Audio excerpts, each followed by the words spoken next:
আবার একটা ফালতু বকবক ভিডিও নিয়ে আমি হাজির হয়ে গেছি। সকালবেলায় স্নান করে উঠেই জানলার দিকে তাকিয়েছিলাম, রোদ উঠেছে কি ওঠেনি। যাই হোক, রোদ উঠুক আর না উঠুক, সানস্ক্রিন আমার মাখা চাই। কপালে লাভ চিহ্নটা এঁকেছিলাম, ভালোবাসার মানুষের বড্ড অভাব। সরি, আমি একটু মজা করলাম। সবার প্রথম আমি যজ্ঞকে খাইয়ে নিয়েছি, তারপর চলে গেছিলাম আমি রান্নাঘরে। এই যে 3টি ইলিশ মাছের মাথা দেখছো, এটারই আজকে পিন্ডি চটকাবো। যাই হোক, মজা করলাম। আজকে একটা দুর্দান্ত রেসিপি শেয়ার করবো। আর একদিকে কাতলা মাছ ভাজাও বসিয়ে দিয়েছি। শুধু ইলিশ মাছের মাথা খেলে হবে, অন্য কিছুও খেতে হবে। ইলিশ মাছের মাথাটাকে ভালোভাবে লবণ আর হলুদ মাখিয়ে একদম ভাজা ভাজা করতে হবে, ঠিক আছে?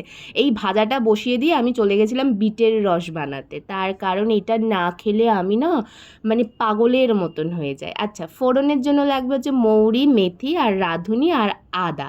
ইলিশ মাছের মাথাটা আমার ভাজা হয়ে গেছে, ওই তেলের মধ্যেই আমি ফোড়ন দিয়ে দিয়েছি আর সামান্য একটু আদা দিয়েছি। আর ওই যে ঝিঙে, আলু, বেগুন তোমাদেরকে দেখিয়েছিলাম, ওইটা হচ্ছে আমি ডুমো ডুমো করে কেটে নিয়েছি। এই যে দেখো, কাটাটা একটু ছোট ছোট করে কাটলে আরও ভালো হতো। আর আমি ভীষণ বিজি, আমার আরও অনেক কাজ আছে, তার জন্য আমি একটু তাড়াহুড়ো করে কেটেছি, তার জন্য একটু বড় বড় হয়েছে। সামান্য লবণ আর হলুদ দিয়ে সবজিটাকে বেশ ভালোভাবে নাড়াচাড়া করে আমি ঢাকা দিয়ে দিয়েছিলাম।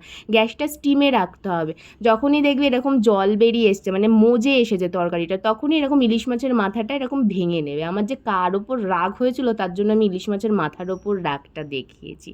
যাই হোক, আর একটা বাটির মধ্যে সামান্য একটু আদা নেবে আর 1 চামচ আটা নেবে, দিয়ে এটাকে জলে ভালোভাবে গুলে যখনই এরকম তরকারিটা থেকে তেল ছেড়ে আসবে, তখনই এটা দিয়ে সামান্য চিনি দিয়ে নামিয়ে নেবে। বিশ্বাস করো, প্রথম দিন যেদিন আমি শুনেছিলাম ইলিশ মাছের মাথা দিয়ে ভাঙাচোরা শুক্তো, আমি ভাবলাম গেল, ইলিশ মাছের পিন্ডিটা চটকে দিল। কিন্তু অসাধারণ খেতে এটা, পারলে বাড়িতে ট্রাই করো।